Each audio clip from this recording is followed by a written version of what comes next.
Have you heard of him?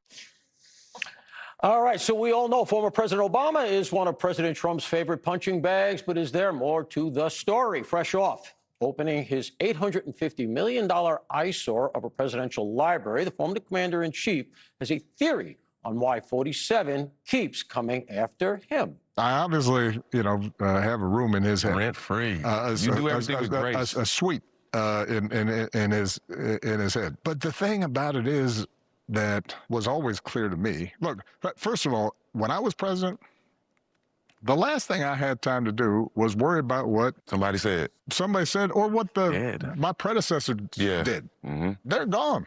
I've got work to do. So, Jesse, by my count, if there is a suite in Trump's head that Obama has, that gets him up to about, what, 6 residences by now? Trump talks a lot. He says a lot of things. So, yeah, he's going to mention Barack Hussein Obama. Part of that is just he likes to say Hussein. Yeah. But the other part Why of does it, he like to say Hussein? because it's funny that the president's middle name was Hussein. You don't think that's hysterical? No. Okay, I okay. think it's interesting. It was the name of the dictator. Well, which is why he says it, so that people still think that he's So Muslim. problematic. Well, he did say he was Muslim, and then he cleaned it up. Remember that NBC interview? He said, my Muslim faith. I don't know what he is. I don't care what he is. He's probably an atheist. You know what he is. He is. I know. He's retired. No God-fearing person would eat a dog. But, he also says, my great friend Chi, the great Sean Hannity. He says things all the time, okay? He's not obsessed, but if some guy spied on my campaign, I'd talk about him. And I'm sure Barack Obama talks about Donald Trump all the time because he knows his legacy doesn't stack up. Besides being the first African-American president, all he's done was Obamacare and bin Laden. And Obamacare is constantly bankrupt that we need to keep bailing it out. He knows it. Everybody else knows it. And his library looks dumb. He's like the guy walking around with a zipper down and no one will tell him because he doesn't have any friends. There's a mental image. Dana, since you're laughing, I might not be able to answer.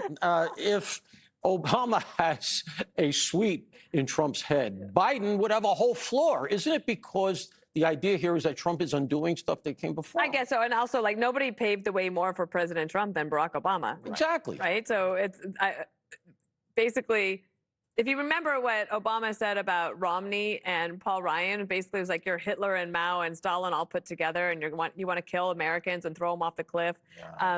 And then when he said that he didn't have time to think about his predecessors because they're gone, do you know how many times Barack Obama said, "Get a mop, I have to clean this up"? 394. Probably, well, maybe even more than that because I would be asked about it all the time. So I think that what the Republicans did, and this often happens, the country will do the opposite of whatever came before. So they went, and then the country did Biden, and okay, wait, no, actually, we didn't want. What's the opposite of Trump? Well, it was Biden, and now you mean what's the next opposite of Trump? AOC, a short socialist woman who's dirt poor. Nominee Jessica. Let's talk about things that never happened. So they asked Obama about the library. And he said, I wish it was less about me. It's the Obama Presidential Library. I wish it was less about me. And then she says to him, well, then who should it be about? And he says, Gandhi. What? Gandhi. Yeah, Gandhi. Yeah, that's who he invoked. Do just answer me just one simple. Do you believe it? I mean, so I just finished reading Regime Change. You finished it already? Yeah. It's like 500 pages. Like 450. It's really good, though. And Maggie Haberman and Jonathan Swan have this great anecdote about how Donald Trump says that a presidential historian said he was more powerful than Hitler and Mao and Stalin. And they're like, who's this historian? And he's like, I met him with Gary Player. And then they go and find out who it is, and it's actually Gary Player's caddy. So Barack Obama bringing up Gandhi, it sounds a lot better to me than Donald Trump saying that he's more powerful than Hitler or what's Mao more or interesting? Stalin. In other words, What's more interesting? Trump, which is why you told the anecdote, which I've already heard 17 times. The Gandhi thing, I just find very hard to believe. I mean, is he really?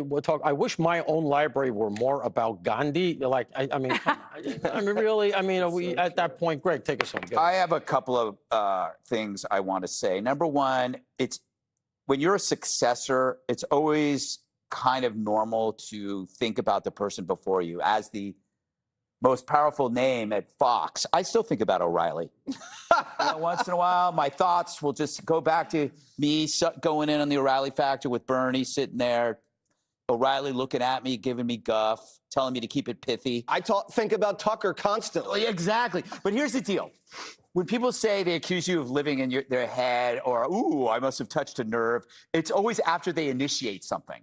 They'll like say something bad or do something bad, and then you respond, and your response is somehow an obsession because they cannot defend what they said. They go, ooh, look who's living rent-free in your head. Libs accuse us of obsessing over a number of things. The culture war issues. Who initiated that stuff? It wasn't us. How about race? They say, oh, why do you care about it? We don't care about race. We never, you guys brought that up. DEI is dead, but you guys started it. They say we obsess over bathrooms and high school sports. We didn't want to. Right. You guys created the bathroom issue and put dudes in girls' sports. And then you accuse us of obsessing. Of noticing. Yeah, suddenly we're noticing. They say we obsess over guns. No, we're not. We just know that you want to take them from us. And you say that. You say we obsess over cancel culture and wokeism. Again, we didn't invent it, but we'll fight it. And don't accuse us of being obsessed over something that you're trying to take away from us. You called everybody a Nazi. And now you accuse us of obsessing over Plattner. Isn't that rich?